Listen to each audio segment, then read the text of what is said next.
ਸਤਿ ਸ਼੍ਰੀ ਅਕਾਲ ਜੀ। ਮੇਰਾ ਨਾਮ ਰਮਨਜੀਤ ਕੌਰ ਹੈ। ਅੱਜ ਅਸੀਂ ਯੂਨਿਟ 8 ਕਰਨ ਲੱਗੇ ਹਾਂ ਤੇ ਅੱਜ ਦਾ ਸਾਡਾ ਟੌਪਿਕ ਹੈ ਕੌਜ਼ਸ ਐਂਡ ਇਫੈਕਟ ਆਫ ਇਨਫਲੇਸ਼ਨ। ਮਹਿੰਗਾਈ ਦੇ ਕਾਰਨ ਅਤੇ ਪ੍ਰਭਾਵ। ਇਸ ਤੋਂ ਪਹਿਲਾਂ ਅਸੀਂ ਜਾਣ ਚੁੱਕੇ ਕਿ what is inflation,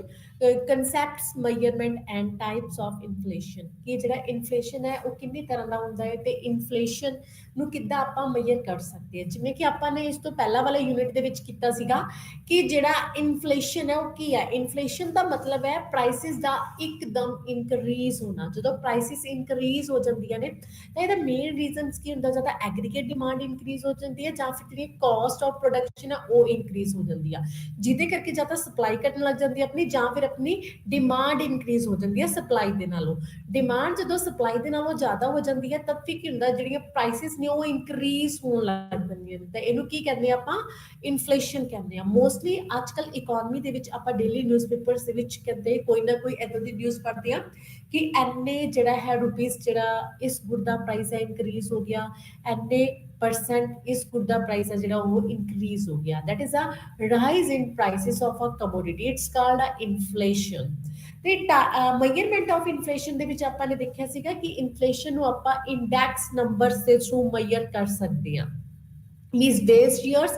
and current year, a basket of goods ਦੇ base years ਤੇ current years ਦੇ prices ਨੂੰ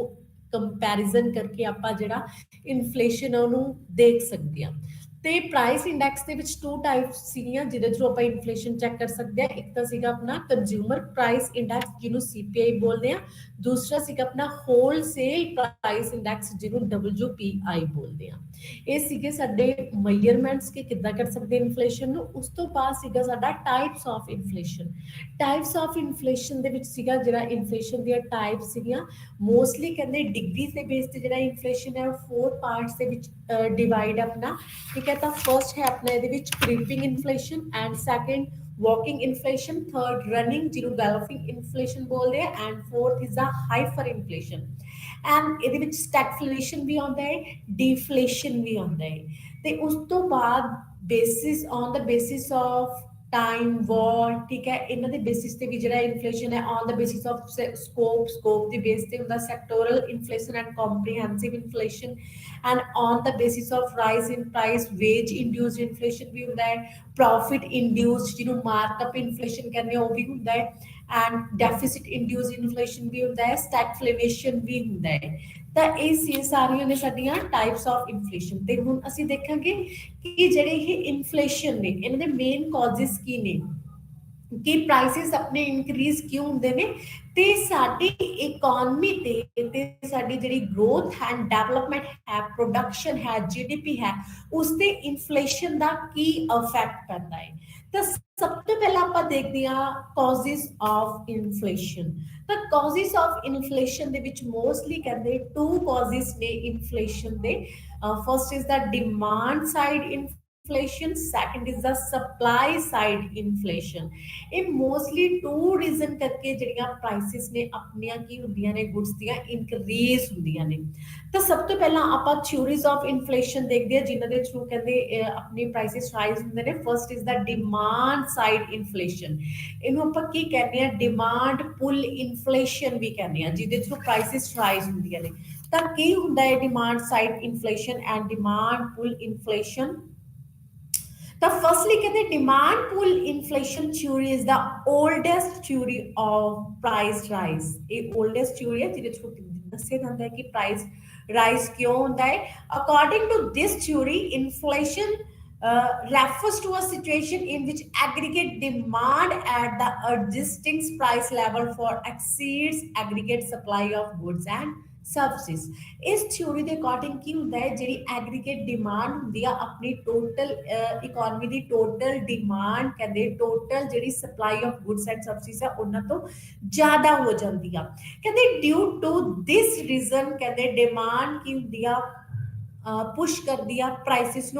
ਨੂੰ ਇਨਕਰੀਜ਼ ਕਰਦੀ ਆ, ਜਿਹਦੇ ਥਰੂ ਕਹਿੰਦੇ ਕੀ ਆ ਆਪਣੀ ਜਿਹੜੀਆਂ ਪ੍ਰਾਈਸਿਸ ਨੇ ਉਹ ਰਾਈਜ਼ ਹੋ ਜਾਂਦੀਆਂ ਨੇ। ਕਹਿੰਦੇ when aggregate demand increases there is increase in output also, but after full employment increase in aggregate demand does not evoke any increase in aggregate supply। ਕਹਿੰਦੇ ਫਰਸਟਲੀ ਇਕੋਨਮੀ ਦੇ ਵਿੱਚ ਜਦੋਂ ਫੁੱਲ ਇੰਪਲਾਇਮੈਂਟ ਦੀ ਸਿਚੁਏਸ਼ਨ ਨਹੀਂ ਹੈਗੀ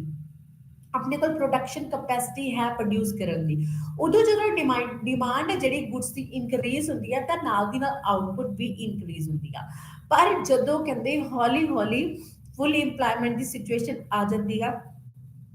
तो उसते जितनी डिमांड इंक्रीज होएगी अपनी सप्लाई इंक्रीज नहीं होएगी, सप्लाई कांस्टेंट हो जाएगी जिहदे थ्रू की है जिहड़ियां प्राइसेस ने अपनियां इंक्रीज होने लग जाएंगियां। कहते that is why price level begins to rise in the full employment. Thus, in the case of demand pull inflation, increase in aggregate demand is followed by increase in employment. जिमें जिमें कहते employment ਵਧੇਗੀ demand होर ਵਧੇਗੀ full employment की situation आ जाएगी, supply constant हो जाएगी जिसके थ्रू प्राइसेस ही राइज होंगे, डिमांड इंक्रीज होने करके सप्लाई राइज नहीं होएगी। एक पर्टिकुलर टाइम पीरियड दे विच जेडी सप्लाई है वो राइज कर अकॉर्डिंग टू डिमांड। ठीक है, दैट इज द रीजन की डिमांड इंक्रीज होने के नाल जेडी अपनी प्राइसेस भी वो इंक्रीज होंगे ने। ਤਾਂ ਕਹਿੰਦੇ ਕਿ ਬਿਗੇਸਟ ਦੀ ਡੈਫੀਨੇਸ਼ਨ ਵੀ ਹੈ demand pull inflation theory holds that inflation is caused by an excess of demand relative to available supply of goods and services at adjusting prices। adjusting prices ਕਹਿੰਦੇ ਜਦੋਂ goods the demand goods the supply ਦੇ ਨਾਲੋਂ increase ਹੁੰਦੀ ਆ, that is a reason of increase in prices or inflation। and ਇਹਦੇ ਵਿੱਚ ਕਹਿੰਦੇ ਤੁਸੀਂ with the help of diagrams ਦੇਖ ਸਕਦੇ ਹੋ ਉਹ axis ਤੇ ਕੀ ਲਿਖਿਆ ਹੈ real output and real income means y output ਦਿਖਾਈ ਹੋਈ ਹੈ and o y ਤੇ price level ਦਿਖਾਇਆ ਹੋਇਆ ਹੈ। ਤੇ ਜਿਹੜੀ ਆਪਣੀ ਸਪਲਾਈ ਕਰਵ ਹੈ ਲੌਂਗ ਰਨ ਦੀ ਐਗਰੀਗੇਟ ਸਪਲਾਈ ਕਰਵ ਉਹ P1 ਤੋਂ ਸਟਾਰਟ ਹੋ ਰਹੀ ਹੈ ਤੇ ਪਹਿਲਾ किया हो अपने एक्स एक्सिस से पैरेलल है दिस केंद्रियन अप्रोच एंड दूसरा फिर वो लेफ्ट राइट अपवर्ड जा रही है this is a medium term period and फिर एक किया long run the aggregate supply curve constant हो रही है वाई एक्सिस से पैरेलल हो रही है क्योंकि फुल एम्प्लॉयमेंट की सिचुएशन आ जाती है। क्लासिकल अप्रोच तक की अप्लाई होती है कि फुल एम्प्लॉयमेंट के लेवल तक ही आप अपनी प्रोडक्शन इंक्रीज कर सकती है। ठीक है, इन 3 टाइम पीरियड्स ਦੇ ਵਿੱਚ ਜਿਹੜੀ ਆਪਣੀ ਲੌਂਗ ਰਨ ਦੀ ਐਗਰੀਗੇਟ ਸਪਲਾਈ ਕਰਵ ਹੈ ਉਹ ਸ਼ੋ ਕਰ ਰਹੀ ਹੈ अपनी horizontal vertical and left right upward. ਤੇ ਉਸ ਤੋਂ ਬਾਅਦ ਤੁਸੀਂ ਦੇਖ ਸਕਦੇ ਹੋ ਇਨੀਸ਼ੀਅਲੀ ਕਹਿੰਦੇ ਜਦੋਂ ਆਪਣੀ ਐਗਰੀਗੇਟ ਡਿਮਾਂਡ ਕਰਵ ਹੈ ਜਿਹੜੀ AD1 ਐਗਰੀਗੇਟ ਡਿਮਾਂਡ AD1 ਹੈ ਤਾਂ ਇਹ ਐਗਰੀਗੇਟ ਸਪਲਾਈ ਕਰਵ ਨੂੰ कट कर रही है। फर्स्ट कर्व है अपनी AD1 तद कहते जेड़ा इक्विलिब्रियम प्राइस है वो P1 है एंड जेडी आउटपुट है वो कितनी है सप्लाई OY1 है। कहते जब एग्रीगेट डिमांड इंक्रीज हो जाती है एग्रीगेट डिमांड इंक्रीज होके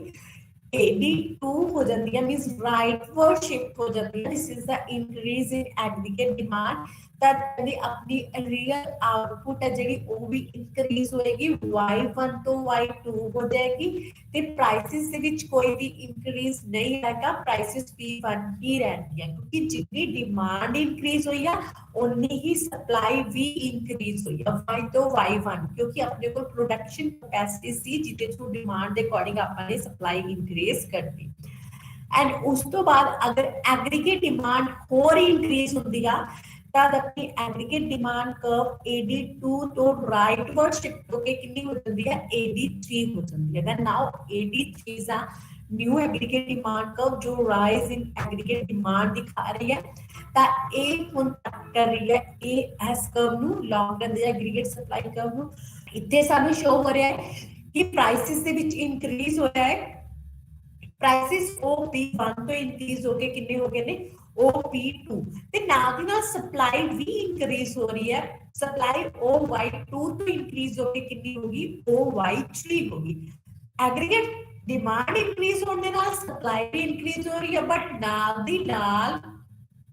प्राइसेस भी इंक्रीज हो रहे हैं क्योंकि जेडी अपनी लेबर क्लास है कॉस्ट ऑफ प्रोडक्शन भी इंक्रीज हो रही है लेबर क्लास भी वेजेस की ज्यादा डिमांड कर रही है प्राइस राइज हो रहे हैं डिमांड राइज हो रही है ठीक है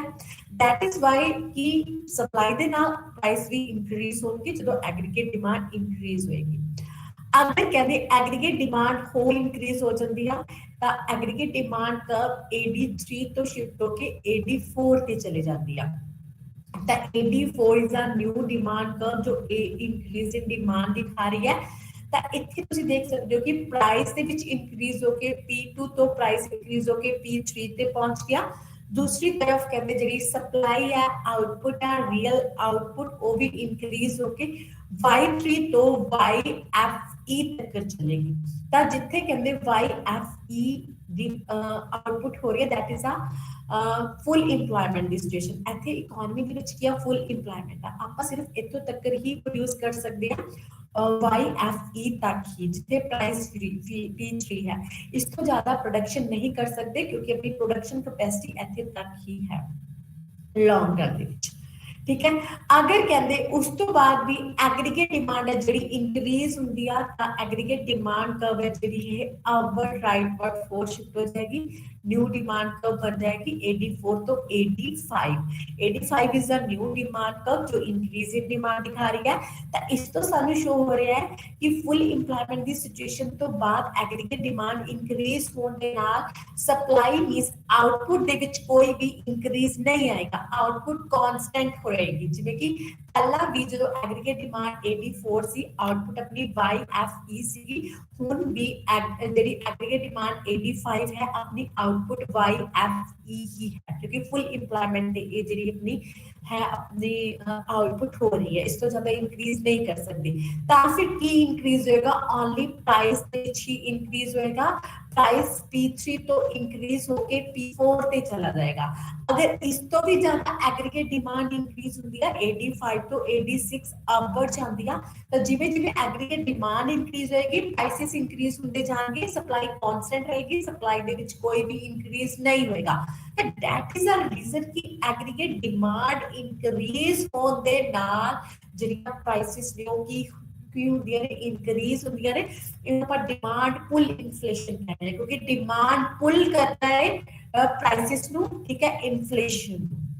तो this is the demand side inflation कि डिमांड दे विच इंक्रीज होने दे नाल जेड़ियां अपनी प्राइसेस ने की होणगियां इंक्रीज होणगियां। कहंदे after full employment increase in aggregate demand is not followed by corresponding increase in output employment rather there is sharp rise in prices। ठीक है तो मेन रीजंस कॉजेस की ने जेड़ा है डिमांड पुल इन्फ्लेशन ओदे the first is quantity theory of money. कहते quantity theory of money है जेड़ा ये मेन कॉजेस है इंक्रीज इन प्राइसेस। ता एदे थ्रू जेड़े प्राइसेस ने अपने इंक्रीज होंदे ने क्वांटिटी थ्योरी ऑफ मनी की हुंदा है। कहते ए रिफ्लेक्ट की करदी है केंजियन इकोनॉमिस्ट ने कहते दस्या है कि जेड़ी अपनी डिफरेंट जेड़ियां एक्सप्लेनेशंस ने ए दित्तियां ने अपनी क्वांटिटी थ्योरी ऑफ मनी को लेके पिगू दी हो गया रॉबर्टसन दी हो गया मार्शल दी हो गया केंजियन दी हो गया। ठीक है and quantity theory of money कहते की है ऐसा नु दस दिया कि अपनी ਜਿਹੜੀ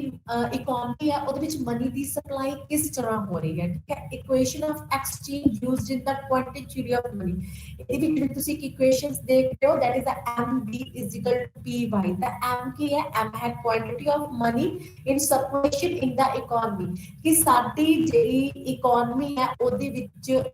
ਸਰਕੂਲੇਸ਼ਨ ਦੇ ਵਿੱਚ ਮਨੀ ਕਿੰਨੀ ਹੈ मींस मनी कितनी मूव कर रही है फॉर द एक्सचेंज। ठीक है and second is a Y is a real national income जो अपनी इनकम है वो and P is the price level। ठीक है and V is the velocity of circulation that speed at which money circulate in the economy। ये velocity of circulation समझती है कि जेडी मनी है वो कितने टाइम से जेडी वो मूव कर दिया from one hand to second hand. लेकिन मेनू किसी ने 10 रुपीस दिते और 10 दा मैं किसी तो कुछ बाय किया ते उस पर्सन ने किसी होर पर्सन तो बाय किया उसने किसी होर तो इट्स मींस कितने टाइम्स जेडी अपनी मनी है वो किया वॉलेटाइल हो रही है। That is a four things जिन्हां पे मेरी क्वांटिटी थ्योरी ऑफ मनी है डिपेंड कर दिया। कहते हैं quantity theory of money based on two assumptions। First कहते हैं money is neutral and the second is velocity of circulations. ठीक है एंड कहते उस तो बाद किया कहते Y is a real variable income जो शो करता real factor only aggregate output Y is constant है कहते AS is vertical the full employment level तो पता ही है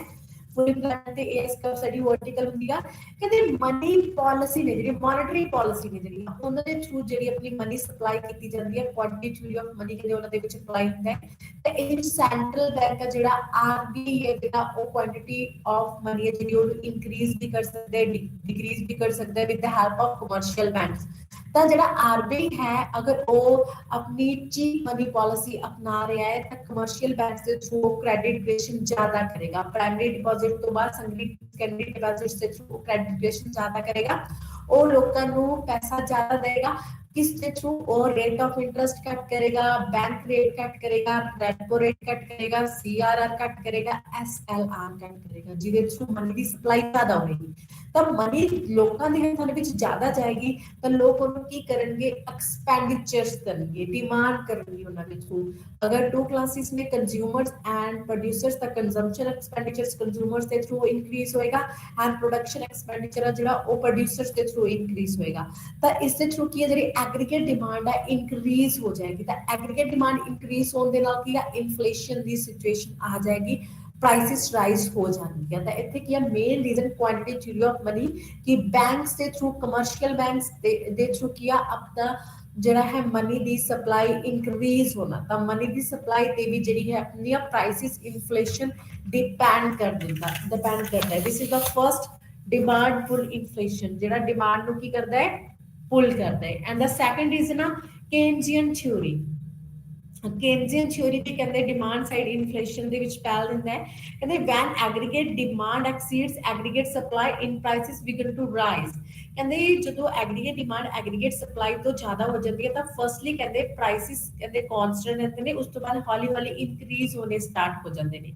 ਕਹਿੰਦੇ ਕਿਉਂਕਿ ਐਗਰੀਗੇਟ ਡਿਮਾਂਡ ਦੇ ਵਿੱਚ ਕਹਿੰਦੇ ਕੀ ਹੁੰਦਾ ਹੈ ਡਿਮਾਂਡ ਐਗਰੀਗੇਟ ਡਿਮਾਂਡ ਹੁੰਦੀ ਹੈ C+I ਕੰਜ਼ੰਪਸ਼ਨ ਗੁੱਡਸ ਤੇ ਐਕਸਪੈਂਡੀਚਰ ਤੇ ਇਨਵੈਸਟਮੈਂਟ ਗੁੱਡਸ ਤੇ ਐਕਸਪੈਂਡੀਚਰ ਕਹਿੰਦੇ when consumption expenditures or investment expenditure are both increases there is tendency to price increase ਜਦੋਂ ਦੋਨਾਂ ਦੇ ਵਿੱਚ ਇਨਕਰੀਜ਼ ਹੁੰਦਾ ਤਾਂ ਕਹਿੰਦੇ ਪ੍ਰਾਈਸਿਸ ਇਨਕਰੀਜ਼ ਹੋਏਗਾ ਹੀ ਹੋਏਗਾ ਨੈਕਸਟ ਕਹਿੰਦੇ ਰੀਜ਼ਨ ਹੁੰਦਾ modern quantity theory of money ਕਹਿੰਦੇ ਮਿਲਟਨ ਫਰੀਡਮੈਨ ਨੇ ਦਿੱਤੀ ਸੀਗੀ modern quantity theory of money ਕਹਿੰਦੇ main causes demand pull inflation ਦਾ ਕੀ ਆ excessive increase in the supply of money compare to the demand ਜਦ ਕਹਿੰਦੇ ਮਨੀ ਦੀ ਇਕਨੋਮੀ ਦੇ ਵਿੱਚ ਜਿੰਨੀ ਡਿਮਾਂਡ ਹੁੰਦੀ ਆ ਉਹਦੇ ਨਾਲੋਂ ਮਨੀ ਦੀ ਸਪਲਾਈ ਇਕਨੋਮੀ ਦੇ ਵਿੱਚ ਜ਼ਿਆਦਾ ਹੋ ਜਾਂਦੀ ਆ ਇਸ ਰੀਜ਼ਨ ਕਰਕੇ ਫਰੀਡਮੈਨ ਕਹਿੰਦੇ ਨੇ ਕਿ ਜਿਹੜੀ ਆਪਣੀਆਂ ਪ੍ਰਾਈਸਿਸ ਨੇ ਉਹ ਕੀ ਹੋਣ ਲੱਗ ਜਾਂਦੀਆਂ ਨੇ ਇਨਕਰੀਜ਼ ਹੋਣ ਲੱਗ ਜਾਂਦੀਆਂ ਨੇ that is the causes of demand pull inflation and the next is supply side inflation कि सप्लाई साइड इन्फ्लेशन है जो अपना कॉस्ट पुश इन्फ्लेशन भी कहते हैं ਤਾਂ ਕਾਸਟ ਇਨ ਪੁਸ਼ ਇਨਫਲੇਸ਼ਨ ਦੇ ਕੀ ਰੀਜ਼ਨਸ ਨੇ ਆਪਾਂ ਇਹ ਦੇਖਾਂਗੇ ਤਾਂ ਫਰਸਟਲੀ ਦੇਖਦੇ ਕਿ ਵਾਟ ਇਜ਼ ਸਪਲਾਈ ਸਾਈਡ ਔਰ ਕਾਸਟ ਪੁਸ਼ ਇਨਫਲੇਸ਼ਨ ਤਾਂ cost push inflation theory is a new theory of inflation ਕਹਿੰਦੇ it was propound due to some particular situations 1960 ਦੇ ਵਿੱਚ ਕਹਿੰਦੇ ਅਮਰੀਕਾ ਦੇ ਵਿੱਚ ਕਹਿੰਦੇ ਇਹ ਥਿਊਰੀਜ਼ ਨੂੰ ਯੂਜ਼ ਕੀਤਾ ਗਿਆ ਸੀ ਇਹਦੇ ਵਿੱਚ ਕੀ ਸੀਗਾ ਵਨ ਹੈਂਡ ਪ੍ਰਾਈਸਿਸ ਵਰ rising on the other hand production was falling ਕਹਿੰਦੇ ਇੱਕ ਪਾਸੇ ਤਾਂ ਜਿਹੜੀਆਂ ਗੁੱਡਸ ਨੇ ਉਹਨਾਂ ਦੀ ਜਿਹੜੀਆਂ ਪ੍ਰਾਈਸਿਸ ਨੇ ਉਹ ਲਗਾਤਾਰ ਵੱਧਦੀਆਂ ਜਾਂਦੀਆਂ ਨੇ ਤੇ ਦੂਸਰੀ ਤਰਫ ਜਿਹੜੀ ਗੁੱਡਸ ਦੀ ਪ੍ਰੋਡਕਸ਼ਨ ਆ ਉਹ ਘਟਦੀ ਜਾਂਦੀ ਹੈ ਤਾਂ ਇਹਦਾ ਮੇਨ ਰੀਜ਼ਨਸ ਕੀ ਹੁੰਦਾ ਹੈ ਕਿਹੜੀ ਸਿਚੁਏਸ਼ਨਸ ਹੁੰਦੀ ਆ where aggregate demand is falling but cost of production is rising inflation that is the caused by increase in cost ਕਹਿੰਦੇ ਇਨਫਲੇਸ਼ਨ ਤਾਂ ਕਰਕੇ ਹੁੰਦਾ ਹੈ ਕਿਉਂਕਿ ਜਿਹੜੀਆਂ ਪ੍ਰੋਡਕਸ਼ਨ ਦੀਆਂ ਕਾਸਟ ਨੇ ਉਹ ਇਨਕਰੀਜ਼ ਹੋਣ ਲੱਗ ਜਾਂਦੀਆਂ ਨੇ ਜਿਨ੍ਹਾਂ ਦੇ ਕਰਕੇ ਕੀ ਆ ਆਪਣੀ ਜਿਹੜੀ ਸਪਲਾਈ ਹੈ ਐਗਰੀਗੇਟ ਸਪਲਾਈ ਉਹ ਘਟਣ ਲੱਗ ਜਾਂਦੀ ਆ ਲੇਕਿਨ ਡਿਮਾਂਡ ਜ਼ਿਆਦਾ ਹੁੰਦੀ ਹੈ ਕਹਿੰਦੇ there is a rise in price of one hand and fall in output that employment on the other ਕਹਿੰਦੇ under demand pull inflation output and employment rise along with rise in prices ਤਾਂ ਇਹਦੇ ਤੋਂ caste increase ਹੋਣ ਦੇ ਨਾਲ ਤੇ supply decrease ਹੋਣ ਦੇ ਨਾਲ ਜਿਹੜੀਆਂ ਪ੍ਰਾਈਸਿਸ ਨੇ ਆਪਣੇ ਕੀ ਹੁੰਦੀਆਂ ਨੇ ਇਨਕਰੀਜ਼ ਹੋ ਜਾਂਦੀਆਂ ਨੇ ਤਾਂ ਅਕੋਰਡਿੰਗ ਟੂ ਗਿਆਨਾ ਤਾਂ ਇਹਦੀ ਡੈਫੀਨੇਸ਼ਨ ਅਕੋਰਡਿੰਗ ਟੂ ਠੀਕ ਹੈ ਇਹਨਾਂ ਦੇ according cost push inflation is the consequence of rise in cost. It is characterized by insufficiently of aggregate demand, unemployment resources and access ਜਿਹੜੀ ਹੈ ਆਪਣੀ capacity मतलब अपने को ਜਿਹੜੀ प्रोडक्शंस ਤੇ cost ਨੇ inputs ਨੇ ਉਹਨਾਂ ਦੇ prices ਦਾ cost ਦਾ increase ਹੋਣਾ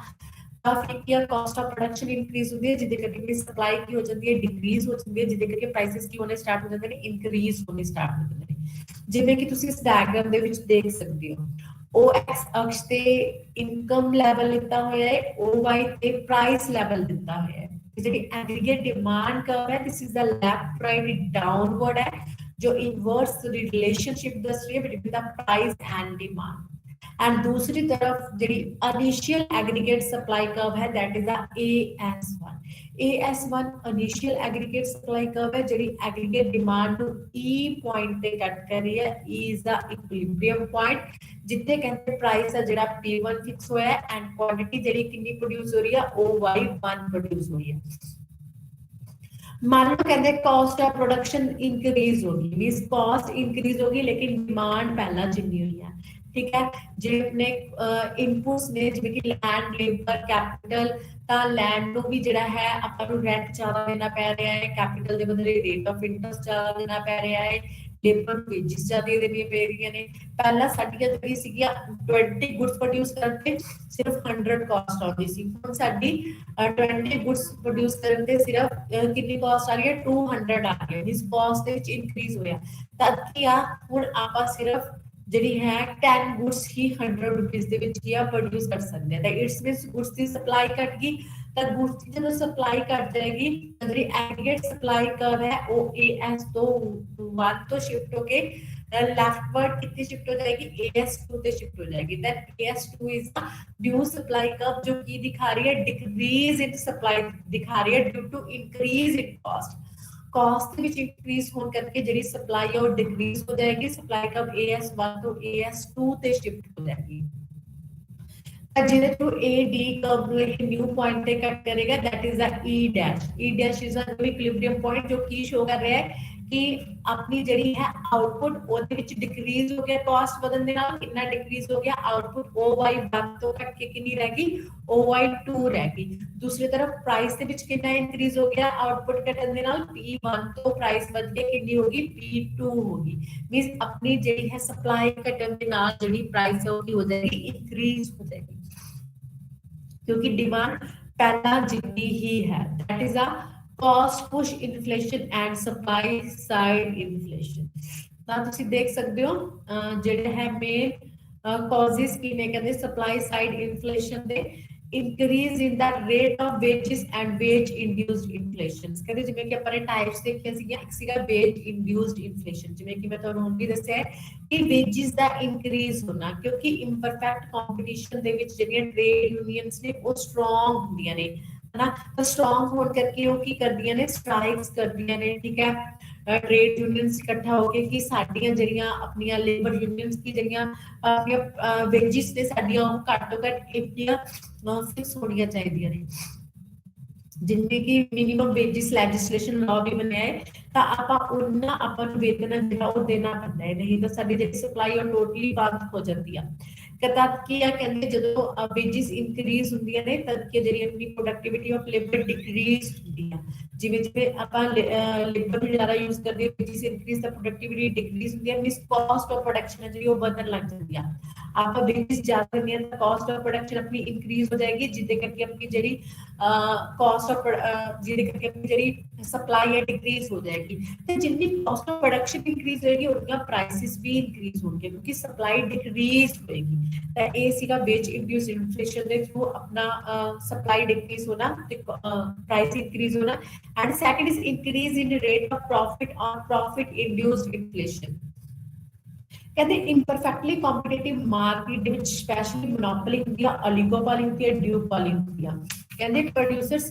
less than demand produce ਕਰਦੇ ਨੇ ਕਿਉਂਕਿ ਉਹਨਾਂ ਨੂੰ ਪਤਾ ਹੁੰਦਾ ਹੈ ਕਿ ਅਗਰ ਸਾਡੀ ਜਿਹੜੀ ਸਪਲਾਈ ਹੈ ਉਹ ਡਿਮਾਂਡ ਤੋਂ ਲੈਸ ਹੋਏਗੀ ਤਾਂ ਕਿਆ ਪ੍ਰਾਈਸਿਸ ਸਾਡੇ ਹਾਈ ਹੋਣਗੇ ਜਿੰਨਾ ਕਰਕੇ ਸਾਨੂੰ ਪ੍ਰੋਫਿਟ ਜ਼ਿਆਦਾ ਹੋਏਗਾ ਕਿਉਂਕਿ ਉਹਨਾਂ ਦਾ ਮੇਨ ਮੋਟਿਵ ਕੀ ਹੁੰਦਾ ਪ੍ਰੋਫਿਟ ਲੈਣਾ ਹੁੰਦਾ ਹੈ ਤਾਂ ਦੈਟ ਇਜ਼ ਅ ਰੀਜ਼ਨ ਕਿ ਉਹ ਕੀ ਕਰਦੇ ਨੇ ਜਿਹੜੀ ਆਊਟਪੁੱਟ ਉਹ ਲੈਸ ਕਰਦੇ ਡਿਮਾਂਡ ਜਿਹੜੀ ਮਾਰਕੀਟ ਦੇ ਵਿੱਚ ਜ਼ਿਆਦਾ ਹੁੰਦੀ ਹੈ ਜਿਹਦੇ ਕਰਕੇ ਪ੍ਰਾਈਸਿਸ ਨੇ ਜਿਹੜੀਆਂ ਉਹ ਜ਼ਿਆਦਾ ਰਹਿੰਦੀਆਂ ਨੇ दूसरी तरफ कहते प्रॉफिट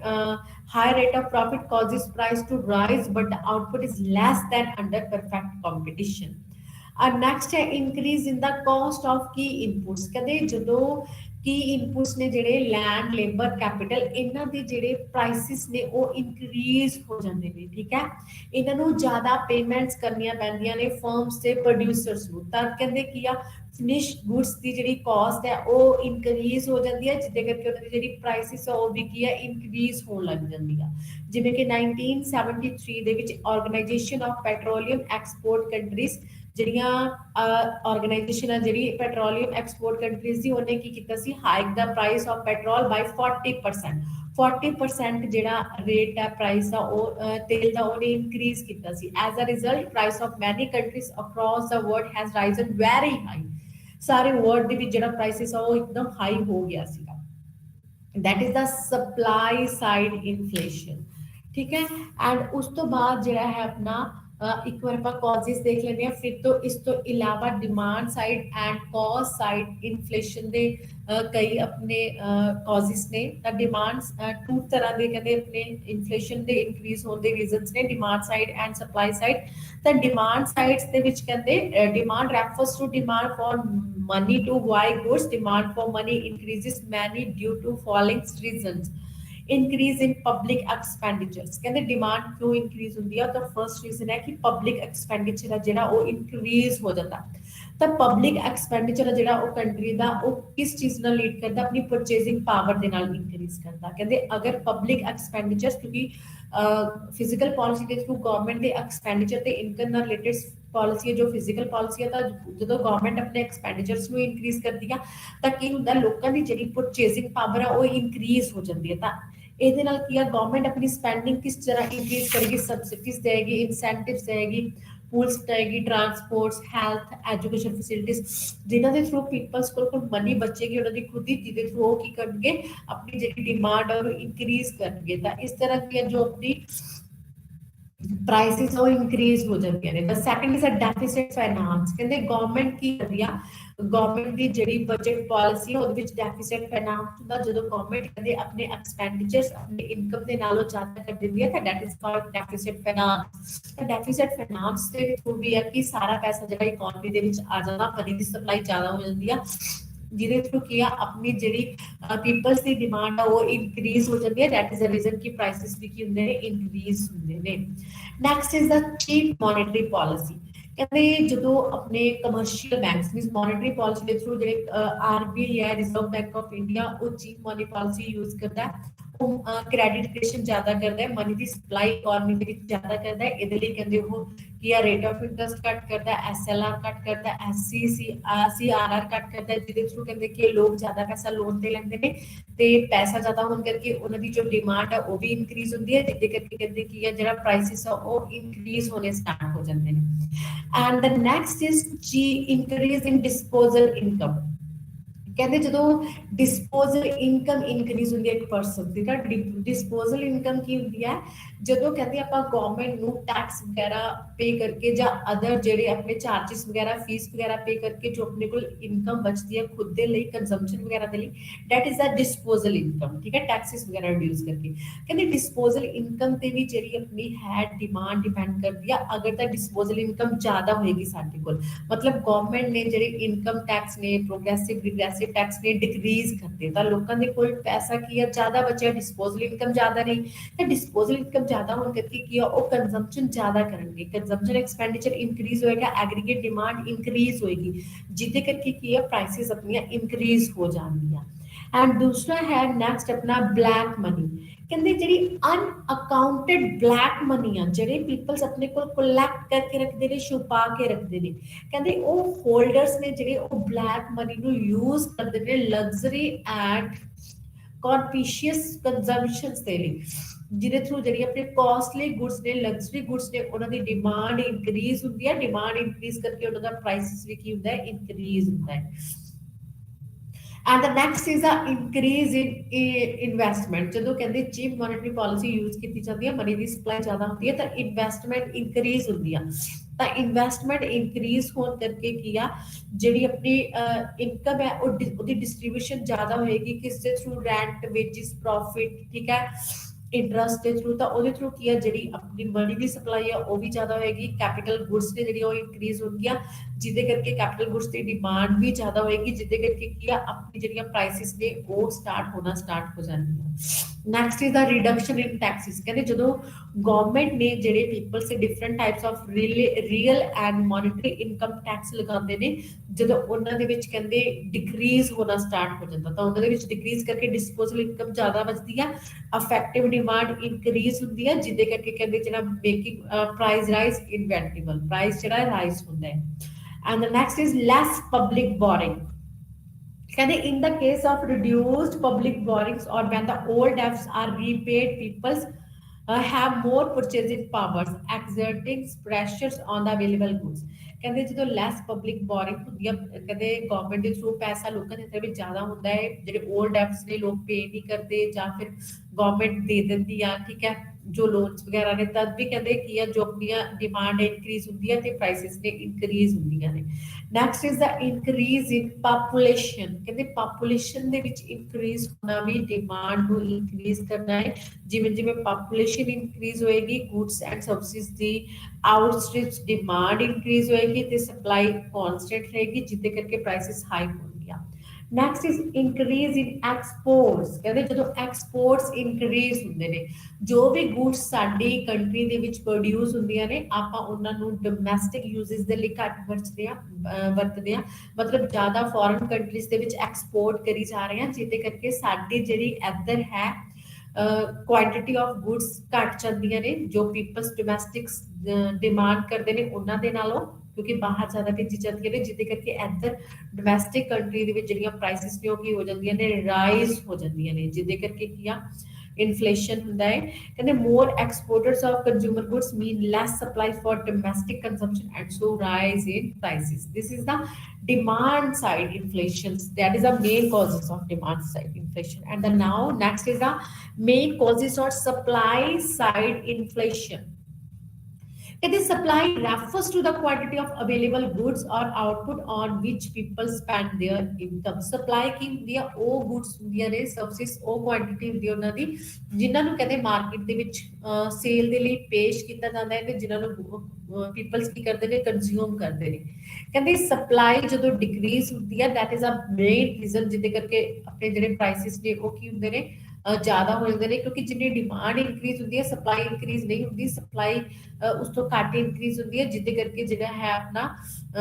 ਪ੍ਰਾਈਸਿਸ ਇਨਕਰੀਜ਼ ਹੋਣੇ ਸਟਾਰਟ ਹੋ ਜਾਂਦੇ ਨੇ, ਕਿਉਂਕਿ ਕਾਸਟ ਆਫ ਪ੍ਰੋਡਕਸ਼ਨਸ ਇਨਕਰੀਜ਼ ਹੋਣ ਲੱਗਦੀਆਂ। ਤਾਂ ਕੀ ਰੀਜ਼ਨਸ ਨੇ ਸਪਲਾਈ ਸਾਈਡ ਇਨਫਲੇਸ਼ਨ ਦੇ? ਤਾਂ first is the less productions, means ਕੀ ਆ ਪ੍ਰੋਡਕਸ਼ਨ ਦਾ ਘੱਟ ਹੋਣਾ। ਇਹਦੇ fall in productions is the one of the main principal cause of prices. ਕਹਿੰਦੇ ਮੋਸਟਲੀ ਐਗਰੀਕਲਚਰ ਸੈਕਟਰ ਤੇ ਇੰਡਸਟਰੀਅਲ ਸੈਕਟਰਸ ਦੇ ਵਿੱਚ ਕਹਿੰਦੇ ਕੀ ਆ ਇਹ ਲੀਡ ਕਰਦੇ ਨੇ ਕਿ ਇਹਨਾਂ ਦੇ ਵੀ ਜਿਹੜੇ ਪ੍ਰਾਈਸਿਸ ਨੇ ਉਹ ਇੱਕਦਮ ਰਾਈਜ਼ ਹੋ ਜਾਂਦੇ ਨੇ। ਕਹਿੰਦੇ ਕਿਉਂਕਿ ਪ੍ਰੋਡਕਸ਼ਨਸ ਮੇ ਫਾਲ,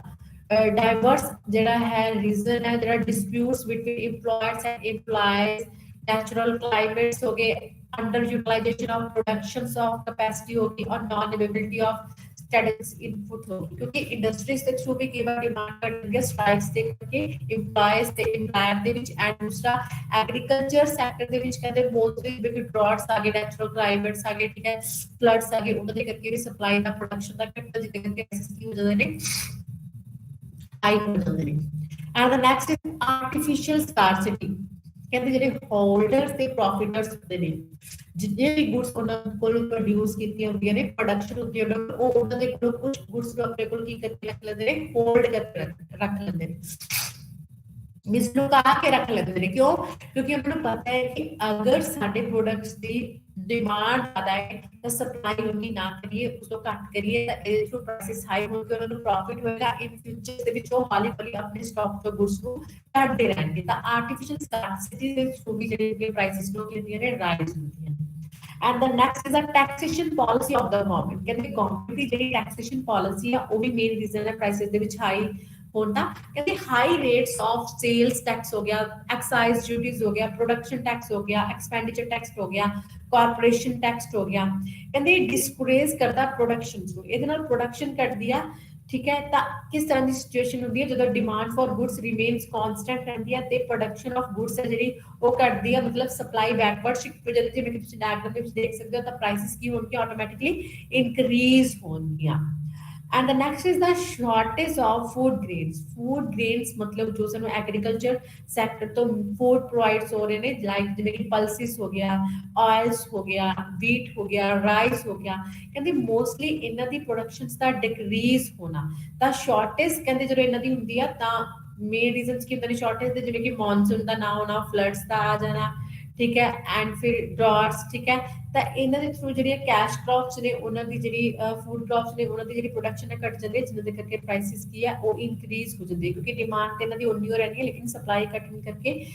ਜੋ ਹੈ ਪ੍ਰਾਈਸਿਸ ਦਾ ਇਨਕਰੀਜ਼ ਹੋਣਾ ਐਂਡ ਨੈਕਸਟ ਹੈ ਇੰਡਸਟਰੀਅਲ ਡਿਸਪਿਊਟਸ ਕਹਿੰਦੇ ਇੰਡਸਟਰੀਅਲ ਸੈਕਟਰਸ ਦੇ ਵਿੱਚ ਵੀ ਆਪਣੀ ਸਪਲਾਈ ਆਫ ਗੁੱਡਸ ਕਹਿੰਦੇ ਘਟਦੀ ਆ ਤਾਂ ਉਹਦੇ ਵਿੱਚ ਕਹਿੰਦੇ ਮੇਨ ਰੀਜ਼ਨਸ ਕੀ ਹੈ ਡਿਸਪਿਊਟਸ ਦਾ ਹੋਣਾ ਕਿਉਂਕਿ ਕਹਿੰਦੇ ਮੋਸਟਲੀ ਜਿਹੜੇ ਇੰਡਸਟਰੀਅਲ ਡਿਸਪਿਊਟਸ ਨੇ ਮੇ ਕਲੂਮੀਨੇਟ ਇਨਟੂ ਸਟ੍ਰਾਈਕਸ ਔਰ ਲੌਕ ਆਊਟ ਤਾਂ ਤੁਸੀਂ ਦੇਖਿਆ ਨਾ ਕਈ ਫੈਕਟਰੀਜ਼ ਦੇ ਵਿੱਚ ਐਨਐਸ ਸਟ੍ਰਾਈਕ ਹੁੰਦੀ ਹੈ ਕਿ ਜਿੰਦੇ ਵੀ ਲੱਗ ਜਾਂਦੇ ਨੇ ਕਈ ਦਿਨ ਜਿਹੜੀਆਂ ਫੈਕਟਰੀਜ਼ ਨੇ ਉਹ ਸ਼ਟ ਡਾਊਨ ਰਹਿੰਦੀਆਂ ਨੇ ਜਿਨ੍ਹਾਂ ਦੇ ਕਰਕੇ ਪ੍ਰੋਡਕਸ਼ਨ ਘਟਦੀ ਹੈ ਤੇ ਪ੍ਰਾਈਸਿਸ ਨੇ ਜਿਹੜੇ ਉਹ ਕੀ ਹੋ ਜਾਂਦੇ ਨੇ ਇਨਕਰੀਜ਼ ਹੋ ਜਾਂਦੇ ਨੇ and the next is technical changes ਕਹਿੰਦੇ ਨੇ ਟੈਕਨੋਲੋਜੀਕਲ ਚੇਂजेस ਨੇ ਉਹ ਵੀ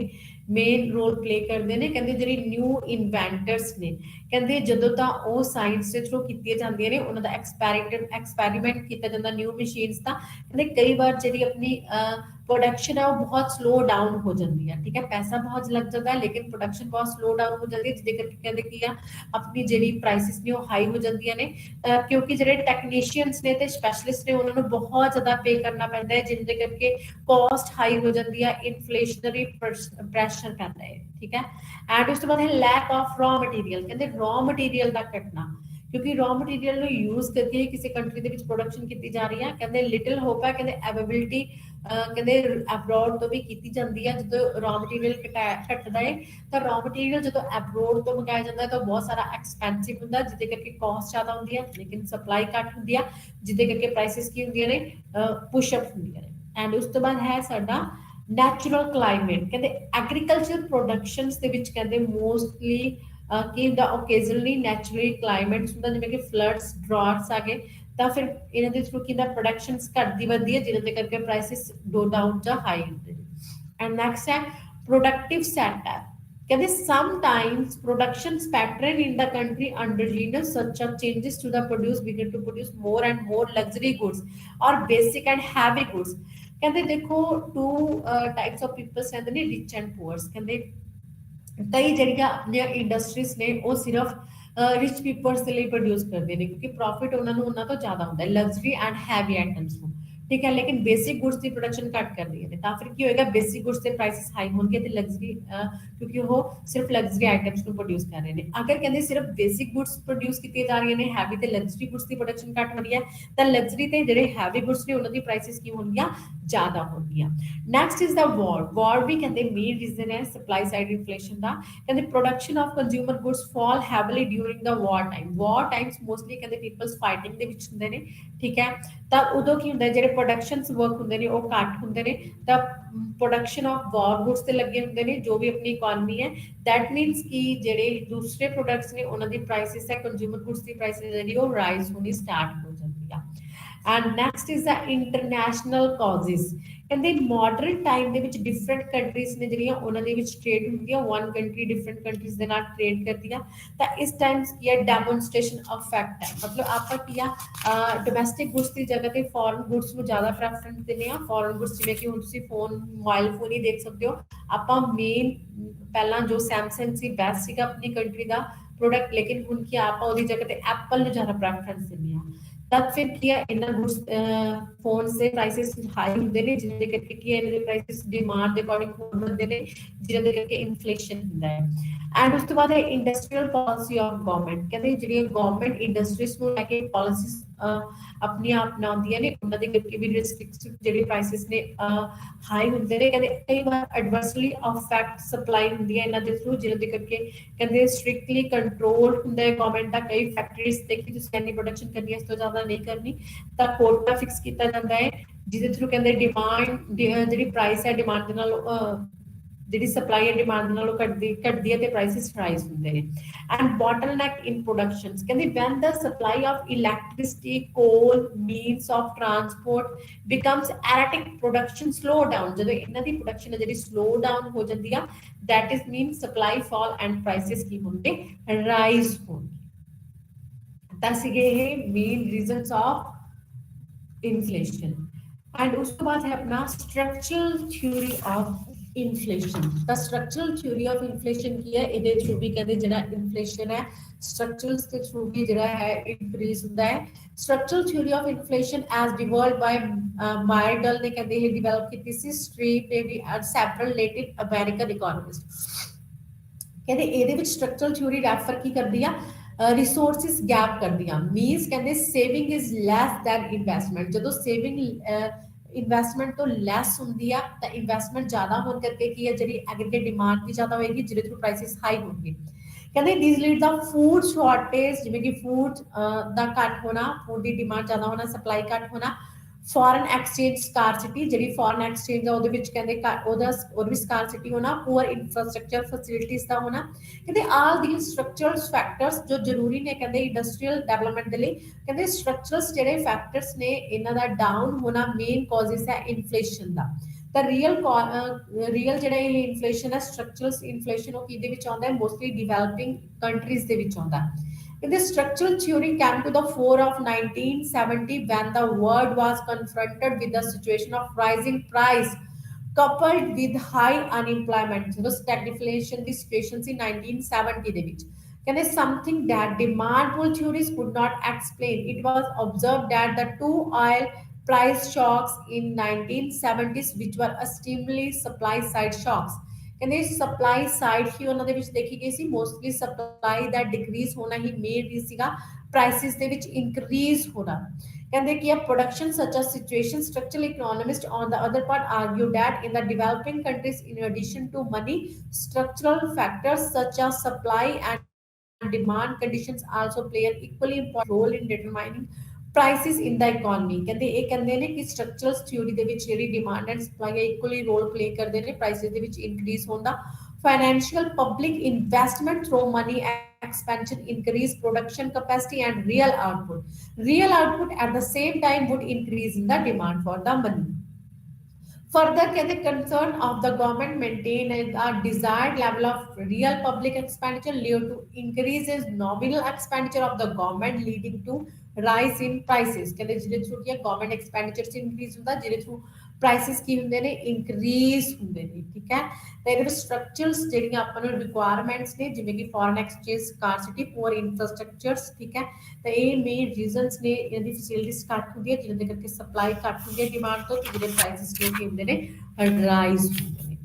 and the next is effects of inflation ਕਿ ਇਨਫਲੇਸ਼ਨ ਦੇ ਜਿਹੜੇ ਸਾਡੇ ਇਫੈਕਟਸ ਨੇ ਉਹ